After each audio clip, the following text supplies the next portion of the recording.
তাকেও এখন এখানে দেখছি। হুম। তো ভেরি গুড। আমরা সকলে মিলে স্টুডেন্টদেরকে বলছি তোমরা তাড়াতাড়ি বসে পড়ো পড়াই। আর যারা যারা এখানে প্রেজেন্ট আছো ভিডিওগুলো একটু অন করে নাও। আই রিপিট, ভিডিওগুলো একটু অন করে নিন।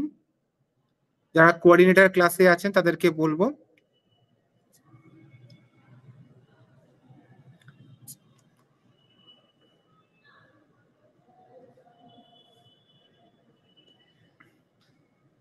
তাহলে 4 schools have joined today.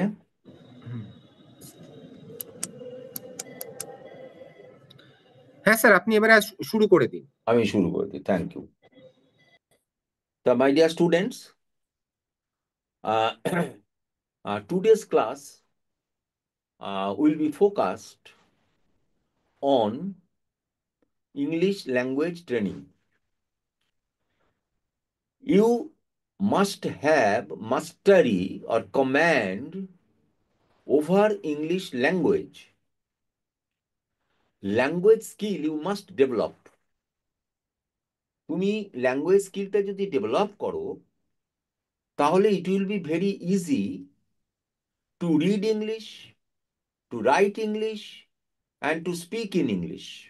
ওকে, সুতরাং reading, writing and speaking is very important for language learning.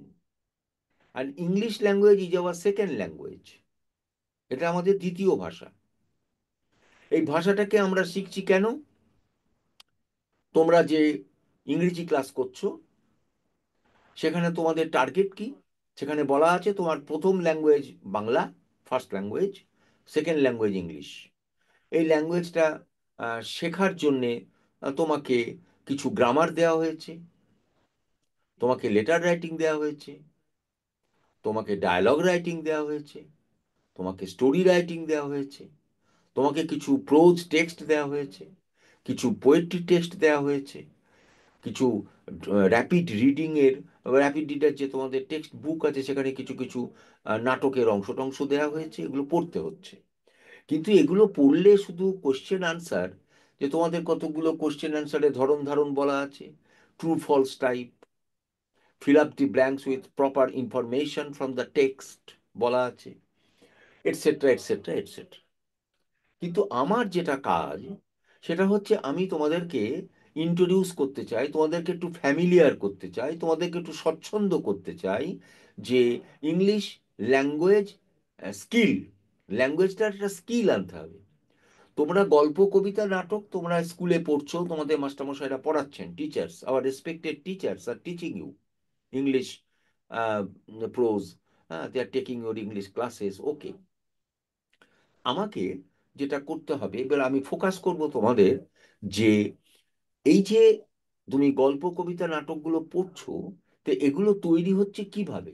এগুলো তো ওয়ার্ডস দিয়ে তৈরি হচ্ছে, সেই ফ্রেজেস দিয়ে তৈরি হচ্ছে, এবং এই ওয়ার্ডস অ্যান্ড ফ্রেজেস তার বিভিন্ন এক্সপ্রেশনস আছে, এগুলো দিয়েই তৈরি হচ্ছে। কিন্তু এইগুলোকে তোমাকে জানতে হবে, এর কতগুলো রুলস অ্যান্ড রেগুলেশনস আছে। আমাকে যেটা, আমি একটু উপমা দিয়ে বলতে চাই, এগুলো অনেকটা এই ঘর বাড়ি তৈরি করার মতন। আমরা ঘর বাড়ি তৈরি করতে গেলে যেমন আমরা ইট ব্যবহার করি, পাথর ব্যবহার করি, সিমেন্ট ব্যবহার করি, বালি ব্যবহার করি, তবে তো একটা বাড়ি তৈরি হচ্ছে, ঘর তৈরি হচ্ছে। তেমনি তোমার বাক্য গঠন হচ্ছে, সেন্টেন্স গঠন হচ্ছে, একটার পর একটা সেন্টেন্স গঠন করে তুমি কি করছো, একটার পর একটা সেন্টেন্স গঠন করে তুমি একটা প্যারাগ্রাফ লিখছো, কি একটা লেটার লিখছো। But how? তোমাকে তো শব্দ ব্যবহার করতে হবে। তা সেই শব্দগুলো তুমি ব্যবহার করবে, তার কতগুলো নিয়ম নীতি আছে, রুলস অ্যান্ড রেগুলেশনস আছে। তা সেই কাজটা আমার তোমাকে একটু শেখাবো বলে তোমাদেরকে। তা প্লিজ বি অ্যাটেন্টিভ। আজকে আমি তোমাদের শেখাবো জয়নিং অফ সেন্টেন্সেস। লিখে নাও, জয়নিং অফ সেন্টেন্সেস। এটাকে আমরা বলতে পারি synthesis of sentences. SYNTHESIS। Synthesis মানে কি? একত্রীকরণ, যাকে বলা হয় সংশ্লেষণ। সংশ্লেষণ, তোমাকে বাক্য সংশ্লেষ করতে হবে। আর উল্টোটা কি হচ্ছে? অ্যানালিসিস, বাক্যকে ভাঙতে হবে। তাহলে একটা হচ্ছে জয়েনিং, আর একটা হচ্ছে ডিসজয়েনিং। আমি বাক্যগুলো তোমাকে জয়েন করাটা শেখাবো কি করে।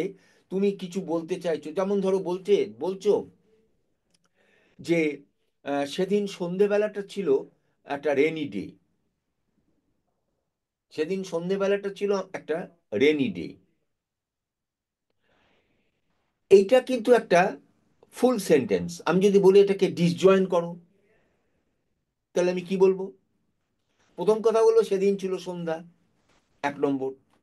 তারপর কি বলবো? সেদিন ছিল রেইনি, রেনি ওয়েদার, তার মানে ইট ওয়াজ ইভিনিং, 1 নম্বর। 2 নম্বর কি বলবো? ইট ওয়াজ রেনি ওয়েদার। ওকে, তা দেখো এটা ডিসজয়েন করলাম, এটা আমি অ্যানালাইজ করলাম। আমি এটাকে যেই সিনথেসাইজ করলাম, সঙ্গে সঙ্গে সেটা কি হয়ে গেল? It was a rainy evening. Am I right? বুঝতে পারছো তো? কারণ এগুলো তোমাদের প্রয়োজন হবে। কখন প্রয়োজন হবে? When you write letters, paragraphs, when you spin a story, গল্প তৈরি করবে, যখন you spin a dialogue between your friends, teacher and students, etcetera etcetera etcetera, তখন তোমাকে সেন্টেন্স জয়েন করতে হবে, সেন্টেন্স ডিসজয়েন করতে হবে, নানা রকম। কিন্তু এখন আমরা একাডেমিক কোর্সে আছি, এখানে তোমাকে শিখতে হবে। তাহলে আজকে আমাদের আলোচনার বিষয় সিনথেসিস অফ সেন্টেন্সেস, অর্থাৎ বাক্য সংশ্লেষণ। বাক্যকে কিভাবে আমরা সংশ্লেষ করব, দুটো বাক্যকে দেব আলাদা করে, এটাকে এক জায়গায় করব। আমি কিন্তু আজকে কখনোই দুটো একটা বাক্য থেকে দুটো করো এটা বলবো না, আমি বলবো সিনথেসিস করো। মানে দুটো বাক্য দেবো, সেটাকে তুমি আলাদা করো। কিভাবে হবে? যেমন লেখো, আমি একটু বলছি, চেষ্টা করছি। যেমন লেখো, the boy was tired,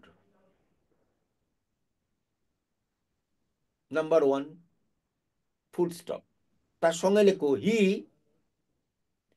wanted rest at home, he wanted rest at home.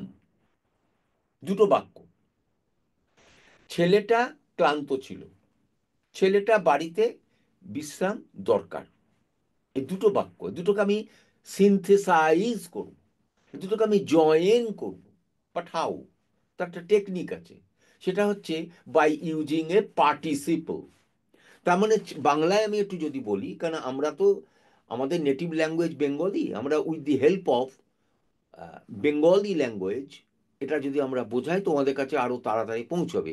এটাকে বলা হয়, এই মেথডটা একটু ভারী শব্দ তোমাদের বলি, এই মেথডটাকে বলা হয় grammar translation method, GT method বলে। কি বললাম? Grammar translation method, GT method. এই মেথডে আমরা যদি চলি, তাহলে আমি সহজেই বলতে পারি, ছেলেটি ক্লান্ত হইয়া, ছেলেটি ক্লান্ত হইয়া বাড়িতে বিশ্রাম চাইল। এক কথায় হয়ে গেল, একটা বাক্যের মধ্যে। তাহলে বলো ইংরেজিটা কি হবে? ক্লান্ত হইয়া, শুধু টায়ার্ড বললে তো হবে না, হইয়ার ইংরেজি বি ভার্বে আইএন করো, আইএনজি লেখো। বিইং টায়ার্ড, লেখো বিইং টায়ার্ড, কমা দাও, the boy wanted rest at home, the boy wanted rest at home. তাহলে being tired, the boy wanted rest at home, ক্লান্ত হইয়া ছেলেটা বাড়িতে বিশ্রাম চাইল। এটা কি নিয়ম চালু করলাম, এখানে কি নিয়ম বললাম? নিয়মটা হচ্ছে উপরে লেখা একটা রুল আছে, রুলটা লেখো, বাই ইউজিং পার্টিসিপল, লেখো by using participle.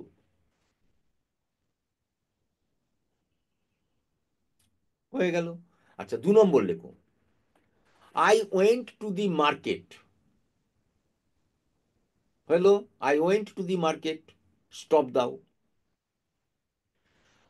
I purchased fish, আমি মাছ কিনলাম, আই পারচেসড ফিশ। তাহলে দুটো সেন্টেন্সকে কিভাবে জয়েন করব বলো? আমি বাজারে গিয়ে মাছ কিনলাম, তাই তো? তাহলে ইংরেজিটা কি হবে? যাওয়ার ইংরেজি গো। এখানে বি ভার্ব কিন্তু দেয়া যাবে না, এখানে বিইং ব্যবহার করা যাবে না, কারণ গোটা হচ্ছে ইনট্রানজিটিভ ভার্ব। সুতরাং এটাকেও ইউজ করো, পার্টিসিপল ইউজ, মানে আইএনজি যোগ করো, তাহলে কি হবে বলো? মাইক্রোফোন আছে তো, যে কোনো একটা স্টুডেন্ট বলো, তোমাদের হাতে তো মাইক্রোফোন আছে। With the help of microphone you may speak out. Going to the market, comma, I purchase fish. Very good, very good, very good, very good. এটাই হবে, going to the market I purchased food, fish, যাই হোক, going to the market I purchased fish. তাহলে ব্যাপারটা বোঝা গেল, এখানে কি নিয়ম চালু করলাম, আমরা শিখলাম। By using, by using participle, হয়েছে, পার্টিসিপিয়াল ইউজ, এগুলো হয়ে গেল। আচ্ছা, নেক্সট, নাম্বার 2। এবারে নিয়মটা লেখো 2, বাই ইউজিং অ্যান ইনফিনিটিভ। তাড়াতাড়ি লেখো, by using an infinitive, INFINITIVE, INFINITIVE। Infinitive কাকে বলে নিশ্চয়ই তোমরা শিখে এসেছো। ইনফিনিটিভ মানেই হচ্ছে তোমার টু, TO, আরেকটা লেখো কমা দিয়ে, TOO,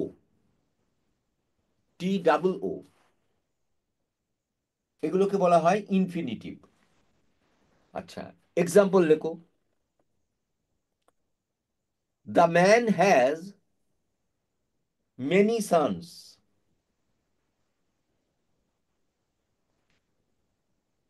ফুল স্টপ, SONS, মানে অনেকগুলো ছেলে রয়েছে ভদ্রলোকের, the man has many sons, full stop. He has to educate them, he has to educate them,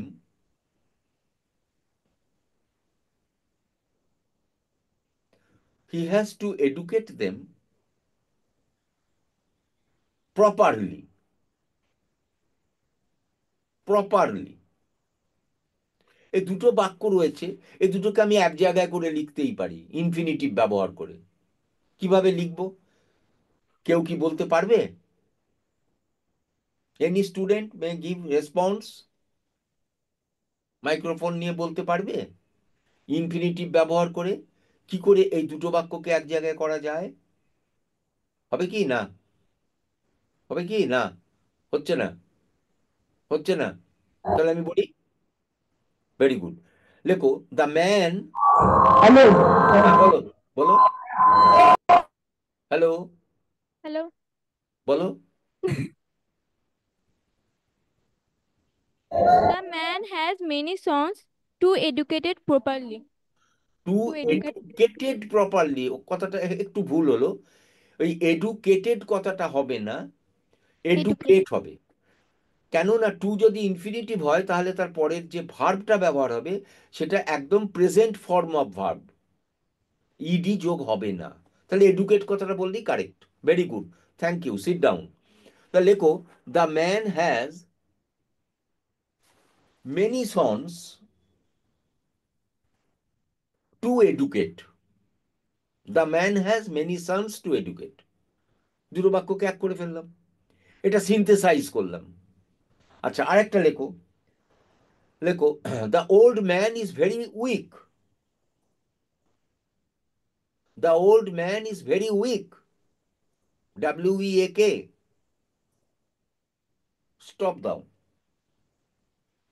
he can not walk, he can not walk, WALK,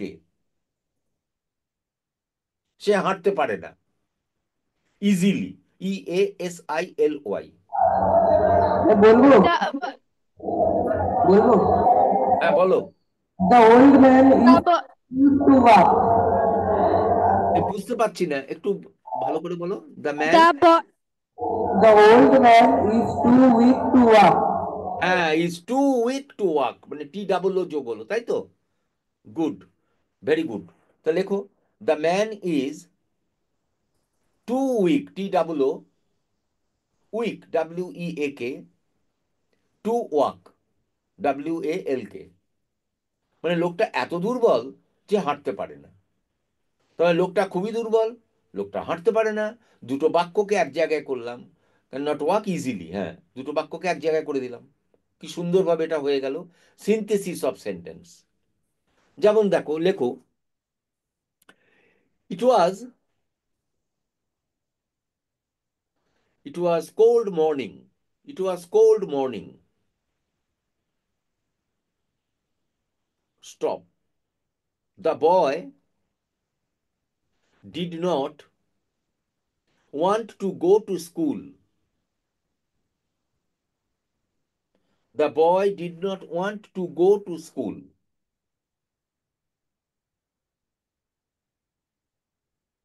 এভাবে না বলে আমি এক জায়গায় করে বলতে পারি। কেউ একজন বলো, কেউ একজন বলো।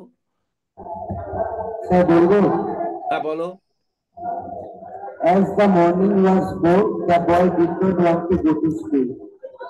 As the morning was cold, the boy did not like to go to school. Very good. লেখো, এটা তোমার আরো অনেক রকম হয়, লেখো। ঠিক আছে, লেখো, as the, ভেরি গুড, বসো। As the morning was cold, the boy did not like to go to school. এটা কমপ্লেক্স সেন্টেন্স হলো।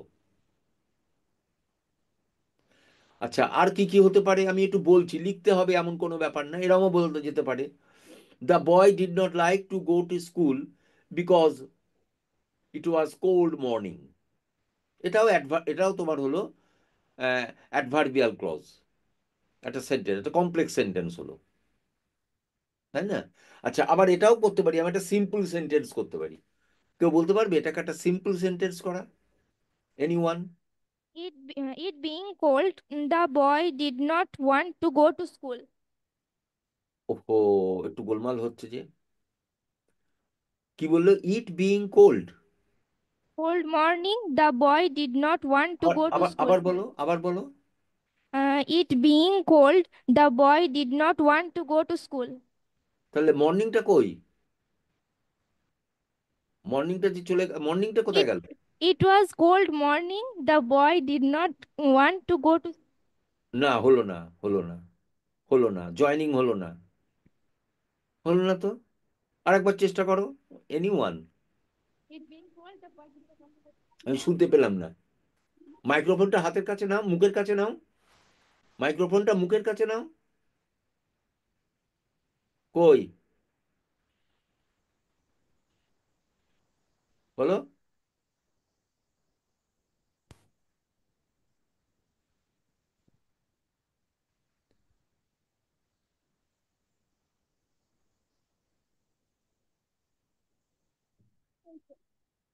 It being cold morning, the boy did not want to go school. আচ্ছা, ইটটা না বলে যদি the morning being cold বলো, the morning being cold, the boy did not like to go to school, এটা ভালো হবে। ঠিক আছে, বসো, এটা ভালো হবে। The morning being cold, the boy did not go to school, like to go to school. আর যদি সিম্পল সেন্টেন্সে করি, একদম সহজ বাক্য, সরল বাক্য, the boy did not like to school, like to go to school in the cold morning, in the cold morning. ঠান্ডার সকালে ছেলেটা স্কুলে যেতে চাইলো না। এটা একদম সিম্পল সেন্টেন্স হয়ে গেল। শিওর? তাহলে এগুলোকে বলা হয় সিনথেসিস অফ সেন্টেন্স। তাহলে আমরা দুটো নিয়ম শিখলাম। আর একটা লেখো, বাই ইউজিং, আর একটা লেখো, by using using an adverbial phrase. লেখো, an adverbial phrase or adverb. ওটা লিখে নাও, by using an adverbial phrase or adverb. Adverb নিশ্চয়ই মানে তোমরা জানো, মানে ভার্বকে সে সবসময় মডিফাই করে, ভার্বকে, ক্রিয়াপদকে, কাজকে, অ্যাকশনকে। কিরকম ভাবে অ্যাকশন হচ্ছে সেইটা হচ্ছে অ্যাডভার্ব। তাড়াতাড়ি হচ্ছে, আস্তে আস্তে হচ্ছে, ভালোভাবে হচ্ছে, দুঃখজনকভাবে হচ্ছে, এগুলোকে বলা হয় অ্যাডভার্ব। দুঃখজনকভাবে, ভালোভাবে, আস্তে আস্তে, তাড়াতাড়ি, এগুলো অ্যাডভার্ব। তাহলে বলছে অ্যাডভার্বিয়াল ক্লজ, অ্যাডভার্বিয়াল ফ্রেজ বা অ্যাডভার্ব ব্যবহার করে তুমি লিখতে পারো, সেন্টেন্স করা যেতে পারে। এটা একটা নিয়ম। কিরকম দেখো, দ্য স্টুডেন্ট, লেখো the student failed, FAILED, in the annual exam.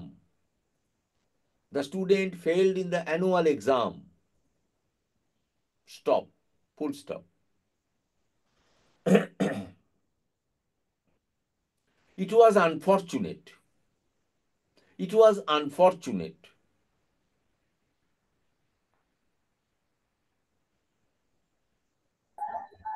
তাহলে এটাকে আমরা অ্যাডভার্বিয়াল ফ্রেজ কিভাবে বলবো? কেউ Sir, বল- answer বলো। unfortunately, the student failed in the annual exam. Very good, very good. তো তোমরা লিখে নাও, ও বলেছে, ভালো বলেছে। Unfortunately, unfortunately the boy, the student failed in the annual exam. এটা অ্যাডভার্বিয়াল ফ্রেজ হলো, এই যে লি ব্যবহার করলো। হ্যাঁ, তার আচ্ছা আরেকটা যেমন লেখো যে, হ্যাঁ যেমন দেখো, the old man,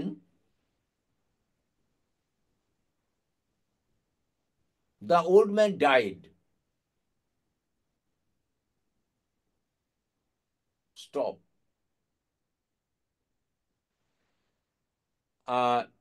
he was,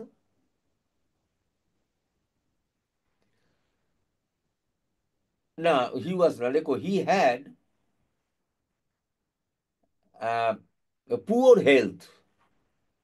he had poor health. তাহলে কি করে বলবো এটাকে? অ্যাডভার্বিয়াল ক্লজ দিয়ে, অ্যাডভার্বিয়াল ফ্রেজ দিয়ে।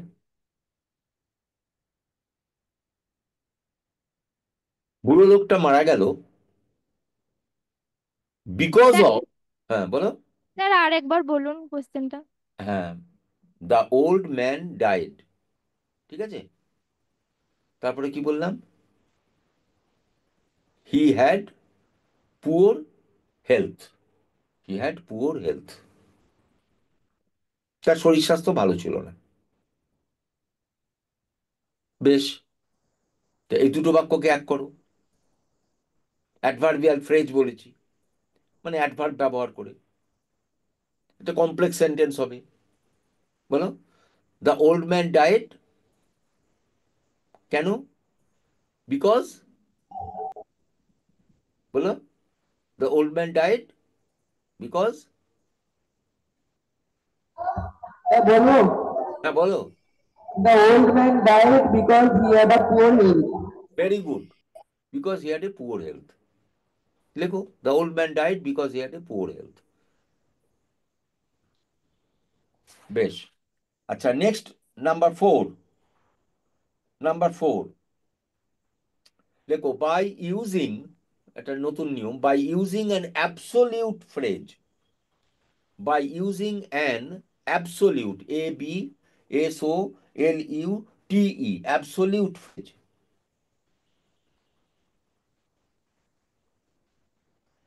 লেখো, the dinner was over, the dinner was over.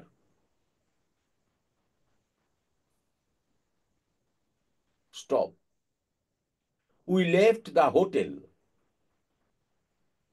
We left the hotel.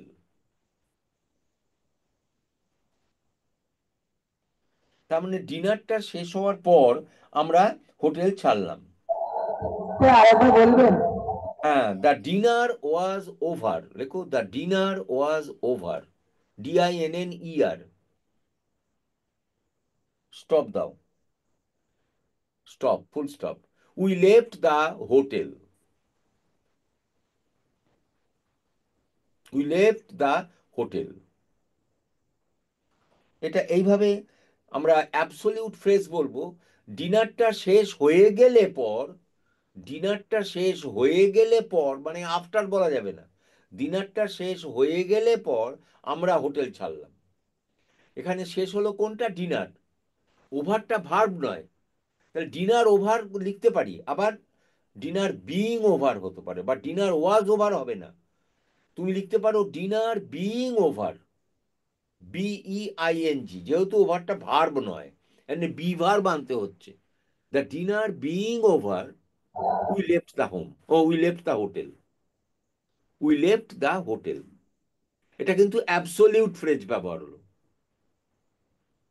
আর তুমি যদি বলো যে এটাকে আমি সিম্পল সেন্টেন্সে বলবো, তুমি লিখতেই চাও যে সিম্পল সেন্টেন্স আমি লিখবো, তাহলে কিভাবে লিখবে? We left the hotel after the dinner was over, বা আফটার দ্য ডিনার। এটা সিম্পল সেন্টেন্স হলো। কিন্তু এখানে আমার বলা আছে নিয়মটা কি? Absolute phrase. আচ্ছা, আরেকটা বাক্য লেখো, দ্য সান, লেখো the sun set down, the sun set down in the west, in the west, stop দাও, the soldiers, the soldiers started, the soldiers started marching, marching, MARCHING। তার মানেটা কি হলো? পশ্চিম দিকে সূর্য অস্ত গেল, সৈনিকেরা তাদের মার্চ শুরু করলো। তাহলে এখানে অ্যাবসোলিউট ফ্রেজ ব্যবহার করে তুমি এই দুটো বাক্যকে এক করতে পারো। কিভাবে করবে সেটা এইভাবে বলো, দ্য সান, স্যার বলবো, বলো, the sun having set down in the west, the soldiers started march. Very good, correct correct correct, ঠিক হয়েছে। The sun having set down in the west, the sun having set down in the west, comma দাও, the soldiers started their march, বা started marching। আচ্ছা, যদি এটাকে আমি join করতে পারি, আমি অ্যাবসোলিউট ফ্রেজ দিয়ে তো শিখে গেলাম, এটা হ্যাভিং ব্যবহার করতে হবে। হ্যাভিং, হ্যাঁ, যেমন বলছে, আমি একটা যদি আরেকটা বলি, যেমন আই লস্ট অল মাই মানি, লেখো I lost all my money, I lost all my money on the way, comma, full stop, stop দিয়ে লেখো I felt nervous, I felt nervous, NERVOUS। Sir আরেকবার বলবেন? হ্যাঁ বলো, I lost all my money on the way, I lost all my money on the way, full stop, হলো I felt nervous, I felt nervous। এই দুটো বাক্যকে এক করলে কি হবে? আমার সমস্ত টাকা খুইয়ে আমি নার্ভাস হয়ে পড়লাম। কারণ এখানে মূল ভার্ব কোনটা? লস্টের মূল যে রুট ওয়ার্ড হচ্ছে লুজ, LOS, লুজ মানে হারিয়ে ফেলা। তার মানে টাকা পয়সা হারিয়ে ফেলে আমি নার্ভাস হয়ে গেলাম। কি হবে ইংলিশটা? Having lost on my money, I felt nervous. Very good, correct. লেখো having lost all my money on the way, having lost all my money on the way, I felt nervous. আচ্ছা, আমি যদি বলি এটাকে কমপ্লেক্স সেন্টেন্স বানাও, কি হবে? একটা অ্যাডভার্বিয়াল কোনো ফ্রেজ ট্রেজ যদি ব্যবহার করো, অ্যাডভার্ব ব্যবহার করো, স্যার বলবো, বলো। as I lost my money in the way, I felt nervous. হ্যাঁ, কি বলো? আরেকবার বলো। As I lost my money on the way, I felt nervous. ওকে ওকে, ও বলছে as I lost my all my money on the way, I felt nervous। আবার আমি উল্টেও দিতে পারি, I felt nervous because I lost all my money on the way. Correct, very good. তাহলে তোমরা এগুলো শিখে গেলে। অ্যাবসলিউট ফ্রেজ, তাহলে এটা দিশান সেট, ওরা বলছে Dishan having set the soldiers, having set down in the west, the soldiers started marching. ওকে, আচ্ছা এবার দেখো বাই, নেক্সট পয়েন্ট, আর একটা নিয়ম লেখো, by using a preposition, by using a preposition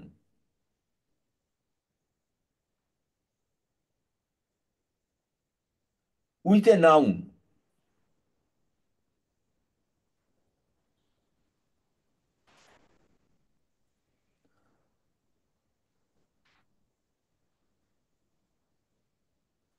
কিরকম? বাই ইউজ, একটা প্রিপোজিশন ব্যবহার করো। যেমন লেখো the boy worked very hard, the boy worked very hard, stop, full stop, he could not slip.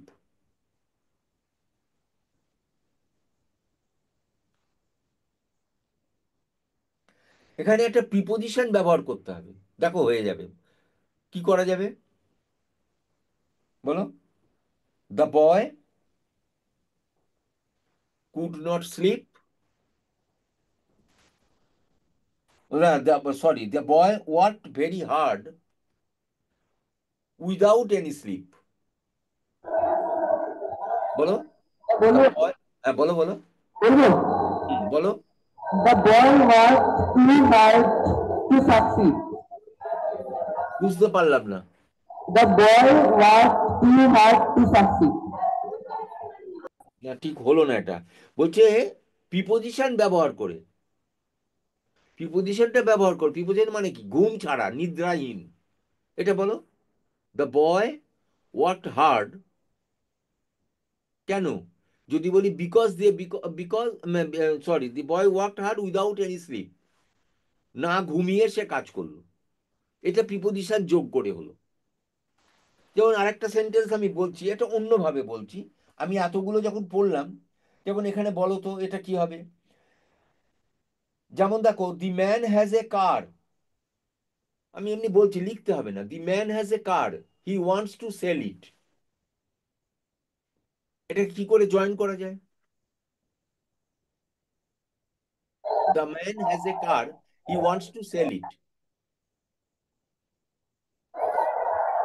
এটাকে ইনফিনিটিভ ব্যবহার করে করো। The man has a car to sell, the man has a car to sell. ঠিক আছে, আমাদের time is over, our class is over. তো আমরা আজকে সিনথেসিস অফ সেন্টেন্সেস আলোচনা করলাম, আবার আগামী বৃহস্পতিবারে আর একটা টপিক আলোচনা করব। Thank you.